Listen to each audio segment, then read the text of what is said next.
Hi guys, welcome back to my channel Study with Wordy Wisdom. So welcome back. आज हम कुछ नया सीखने वाले हैं और ये क्या है हायर स्टूडेंट्स जो होते हैं उनके लिए है ज़्यादा, जो भी टीचर बनना चाहते हैं आगे उनके लिए हाउ टू टीच। ठीक है, तो आप भी सीख सकते हैं, बाकी के स्टूडेंट भी देख सकते हैं इसको, और जो रेगुलर हाउस वाइफ्स वगैरह भी देख सकती हैं इसको। तो चलिए हम स्टार्ट करते हैं। सबसे पहले ये है an introduction to English language teaching. ये एक इंट्रोडक्शन है कि इंग्लिश लैंग्वेज कैसे पढ़ा सकते हैं। ठीक है, तो पहले है हमारा English language teaching means ELT, this is a short form of the English language teaching is a vital field. Vital का मतलब क्या होता है? वाइटल का मतलब होता है इम्पॉर्टेंट, महत्वपूर्ण फील्ड है ये एक, that enable millions worldwide to communicate effectively, कि हम मिलियंस ऑफ वर्ल्ड वाइड मतलब बहुत सारे लोगों से, बहुत सारी कंट्रीज से, क्योंकि ये इंग्लिश क्या है, एक इंटरनेशनल लैंग्वेज है, तो क्या है हम इफेक्टिवली एक दूसरे से कम्युनिकेट कर सकते हैं। ठीक है, चलिए अब हम आगे चलते हैं। इसके जो कॉन्सेप्ट्स हैं, इसकी जो कीज हैं, इसकी जो मेन पॉइंट्स हैं, one by one I will explain you and then चलिए। Language acquisition. लैंग्वेज एक्विजिशन मतलब लैंग्वेज को अंदर सीखना, लर्न करना। ठीक है, तो how learner acquire language skill, कैसे? ठीक है, language curriculum, course design and material, classroom management. Most important thing is a classroom management. तुम क्लासरूम को मैनेज कैसे करते हो? ठीक है, teaching strategies and the technique, and then ELT means, मैंने अभी भी आपको बताया, जल्दी से मुझे कमेंट बॉक्स में बताओ ELT का मतलब क्या होता है। मेथडोलॉजीज, इसमें क्या है? Grammar, translation method, communication language and teaching, task based language and content and the language integrated learning. And one most important thing is that if you are going for learning this topics, so most important you know about that the short form of this। ठीक है, कि तुमको मालूम होना चाहिए कि इन सब चीज की शॉर्ट फॉर्म क्या है। जैसे क्या है, सबसे पहले English language teaching ELT, and इसकी communication language teaching CLT, task based learning TBL, and further I will ask you, मैं आपसे यही पूछूंगी कि TLB का मतलब क्या होता है, CLT का मतलब क्या होता है, ELT का मतलब क्या होता है, content and the language integrated learning CLIL। ठीक है, अब हम मैं एक्सप्लेन करूंगी आपको लैंग्वेज एक्विजिशन। लैंग्वेज एक्विजिशन जो टॉपिक है, इसको मैं पूरा डिटेल में आपको एक्सप्लेन करूंगी, एंड फर्दर हम स्टार्ट करेंगे लैंग्वेज करिकुलम। करिकुलम बनाना एक बहुत इंपॉर्टेंट थिंग है टीचर के लिए। आपको मालूम है कि जैसे करिकुलम होते हैं, तो ये क्या होता है, ये भी एक जॉब होता है टीचर्स के लिए। जो हाई लेवल के टीचर्स होते हैं उनके लिए क्या होता है, उनको जॉब देते हैं कि तुम करिकुलम बनाओ, और इससे बहुत सारे टीचर्स क्या है, बहुत सारे लोग क्या है, अच्छी अर्निंग कर सकते हैं। ये कोई पेड प्रमोशन वीडियो नहीं है, आई एम जस्ट एक्सप्लेनिंग। ठीक है, तो चलिए अब मैं आपको बताने वाली हूँ कि ये लैंग्वेज एक्विजिशन है, जो मैं इसको डिटेलिंग करने वाली हूँ आपके लिए। How learner acquire language skill, कैसे उसको कंज्यूम कर सकता है, लर्न कर सकता है, उसको सीख सकता है। ठीक है, तो क्या है, language acquisition is a complex process involve multiply factor. मतलब लैंग्वेज एक्विजिशन जो है एक कॉम्प्लेक्स प्रोसेस है। कॉम्प्लेक्स प्रोसेस मतलब एक डिफिकल्ट है, because this is a very vast language. आपको मालूम है कि इंग्लिश बहुत ज़्यादा वास्ट है, इसमें इतने सारी वोकैबलरी है, ग्रामर है, लॉट्स ऑफ थिंग। जैसे इसके क्या क्या है, reading, learning, writing, and fourth one जल्दी से बताओ। तो क्या है कि लैंग्वेज एक्विजिशन एक मोर कॉम्प्लेक्स प्रोसेस है, कोई ऐसे चुटकी बजाई और सीखने वाली चीज़ नहीं है, पर किसी के लिए इजी भी होती है और बहुत सारे लोगों के लिए हार्ड भी होती है। ठीक है, तो क्या है, ये इसको सीखना एक मोस्ट कॉम्प्लेक्स प्रोसेस है, इन्वॉल्व मल्टीप्लाई फैक्टर। इसमें मल्टीप्लाई फैक्टर जो होते हैं, फैक्टर मैं आपको बता चुकी हूँ कि इसमें बहुत सारी चीज़ें ऐसी होती हैं जिसको हमें सीखना पड़ता है अगर हम बिगनर हैं तो। ठीक है, और how learner acquire language skill, कैसे इसको लर्न कर सकता है, कैसे इसको कंज्यूम कर सकता है, कैसे इसको सीख सकता है। ठीक है, एक्वायर का मतलब मैं आपको बता चुकी हूँ, प्राप्त करना, इसको सीखना, अंदर लेना मतलब। तो क्या है, पहला हमारा क्या है, प्री प्रोडक्शन। प्री प्रोडक्शन का मतलब क्या होता है, pre production learner observe language without producing it.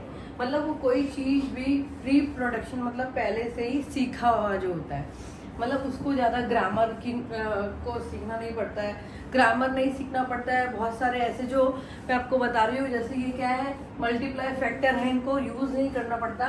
तो क्या है, पहले से ही क्या है, learner observe language without any producing it, ऐसे ही सीख सकता है। कहीं लोग जैसे होते हैं ना, उनको पहले से उनका एटमॉस्फेयर या कुछ आप कह सकते हैं कि वो इस लैंग्वेज के बीच में रहे हो, शुरू से जो सीख रहे हो।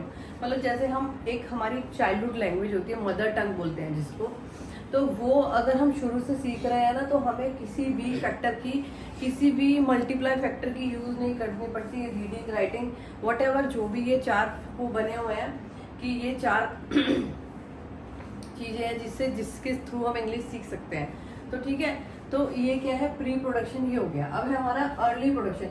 आई will explain all and each thing, ठीक है।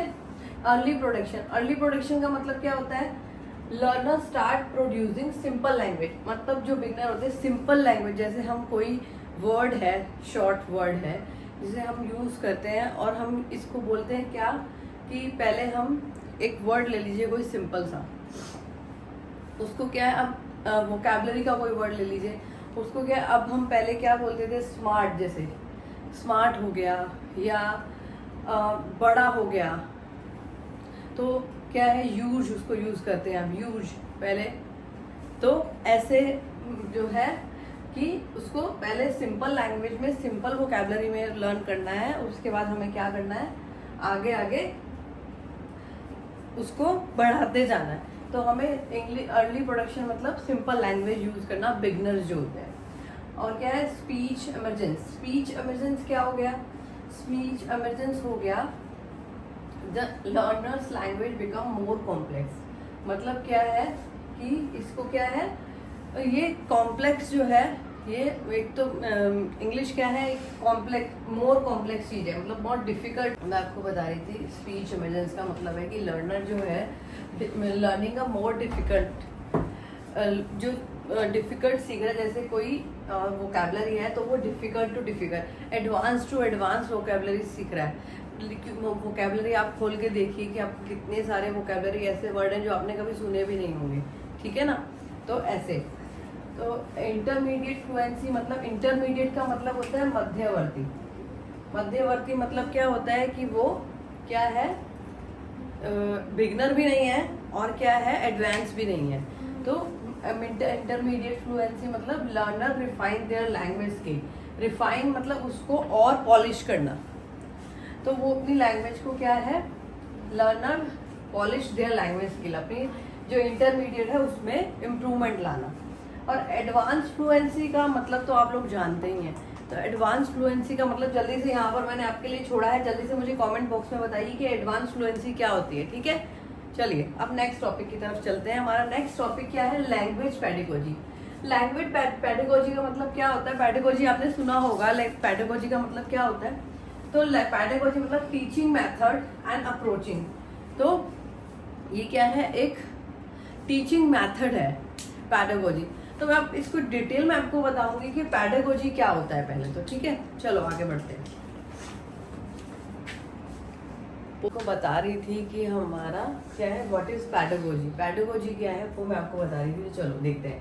Pedagogy refer to the art science of the profession of teaching, specially in relationship to children. मतलब क्या है, इसमें क्या है, ये प्रोफेशन जो है, टीचिंग का प्रोफेशन है, स्पेशली क्या है, ये रेफर करता है स्टूडेंट्स और टीचर के रिलेशनशिप में, between relationship teacher and student, ठीक है। It is compasses various method, approaches and the strategies used to facilitate learning and the promote educational growth।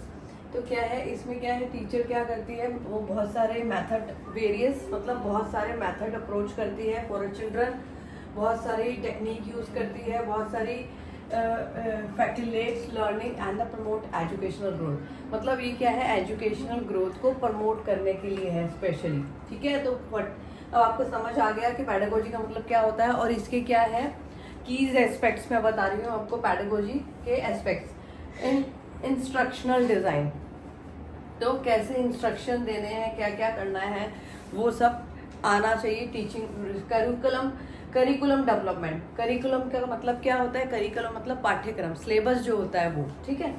Teaching method कैसा होना चाहिए कि जैसे मैं आपको एक्सप्लेन कर रही हूँ, आई एम एक्सप्लेनिंग चैप्टर, आपको कितना समझ में आ रहा है वो डिपेंड ऑन द टीचर कि टीचर कैसे एक्सप्लेन कर रही है, ठीक है। लर्निंग थ्योरीज को एक्सप्लेन करना, जैसे कि आपको एक्सप्लेन करना, इस तरह से बताना कि तुमको किस तरह से लर्न करना है, ठीक है। क्लासरूम मैनेजमेंट, फर्स्ट अगर हम कोई टीचर है वो क्लास में आती है तो बेसिक एटिकेट्स क्या होते हैं टीचर के साथ में और स्टूडेंट के बीच में कम्युनिकेशन होता है, कैसे वेलकम करते हैं, क्लासरूम में एंटर करते हैं, तो वो सब रहता है, ठीक है। असेसमेंट एंड द वैल्यूएशन समझ में आया। एंड एजुकेशनल टेक्नोलॉजी इंटीग्रेशन, ये है हमारा क्या है, की एस्पेक्ट्स ऑफ द पेडागोजी। अब हमारा है टाइप ऑफ पेडागोजी, कि पेडागोजी के टाइप्स क्या है। मैं आपको पूरी चीज़ बताऊंगी, each and everything in Hindi and English both language, okay. तो चलिए अब हम चलते हैं आगे इसकी तरफ कि कितने टाइप की पेडागोजी होती है।